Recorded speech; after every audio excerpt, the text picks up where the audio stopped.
Assalamualaikum warahmatullahi wabarakatuh. Bagaimana kabar teman-teman semuanya? Semoga selalu dalam keadaan sehat dan dilindungi Allah Subhanahu wa taala. Amin. Baik, untuk materi hari ini Ibu akan memberikan penjelasan mengenai norma-norma yang berlaku di masyarakat. Nah, sekarang kita masuk ke poin yang pertama, yaitu pengertian norma.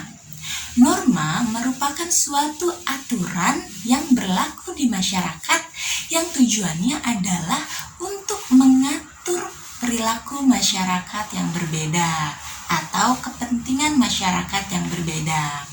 Nah, jadi supaya perbedaan yang dimiliki masyarakat tidak menimbulkan konflik atau suatu permasalahan, maka dibuatlah peraturan atau yang tadi disebut dengan norma.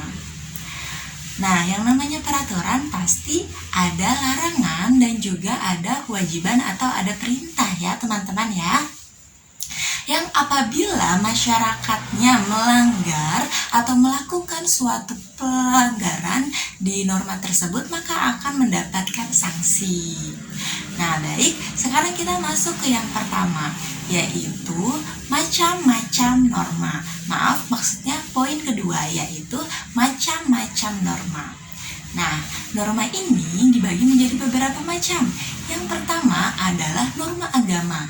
Norma agama adalah norma yang datangnya dari ilahi, berarti dari Allah Subhanahu wa taala. Jadi, norma agama ini berbeda-beda ya, teman-teman. Setiap agama memiliki peraturannya masing-masing. Misal, agama Islam kewajibannya sebagai umat Islam, kewajiban kita adalah sholat 5 waktu. Nah, teman-teman udah sholat belum hari ini? Sholat subuhnya pukul berapa? Kemudian yang kedua, bersedekah dan puasa. Berbeda dengan peraturan-peraturan atau kewajiban di agama yang lain, seperti itu. Nah, pelanggar untuk norma agama ini sanksinya bukan dari dalam diri sendiri atau dari lingkungan sekitar, melainkan sanksi langsung dari Yang Maha Esa atau Allah Subhanahu wa taala. Jadi ketika teman-teman atau ada seseorang yang melakukan pelanggaran atau berbuat dosa, maka nanti pasti akan dibalas oleh Allah Subhanahu wa taala. Baik, yang kedua, sekarang setelah norma agama ada norma kesusilaan. Norma kesusilaan adalah norma yang datangnya dari dalam diri sendiri, dari hati nurani. Contohnya adalah tidak berkata kasar, berkata jujur. Nah, seperti itu. Pelanggar dari norma ini bentuknya adalah tidak tegas karena normanya dari dalam diri sendiri. Jadi kalau misalnya teman-teman atau ada seseorang berbohong, maka yang menghukum adalah diri sendiri, maka bentuknya tidak tegas biasanya. Nah, selanjutnya adalah norma kesopanan. Sesuai dengan namanya, norma ini terkait dengan perilaku sopan. Contohnya adalah berbicara baik terhadap orang yang lebih dewasa atau orang lain, kemudian menghargai, menghormati orang lain, entah itu guru, orang tua, atau orang lain yang bukan siapa-siapa tapi lebih dewasa.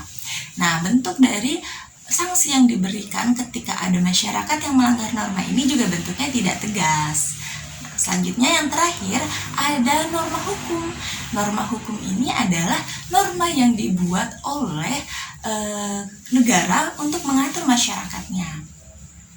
Contohnya misalnya saat teman-teman lagi berlibur bersama keluarga, kemudian melihat lampu merah.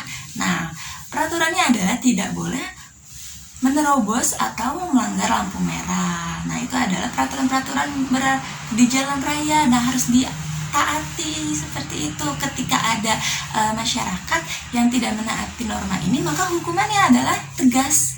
Contohnya masuk penjara, seperti itu. Baik ya teman-teman, sepertinya materi untuk hari ini sudah cukup. Semoga materi yang Ibu berikan bisa menambah wawasan teman-teman dan dapat bermanfaat untuk kita semua. Terima kasih. Wassalamualaikum warahmatullahi wabarakatuh.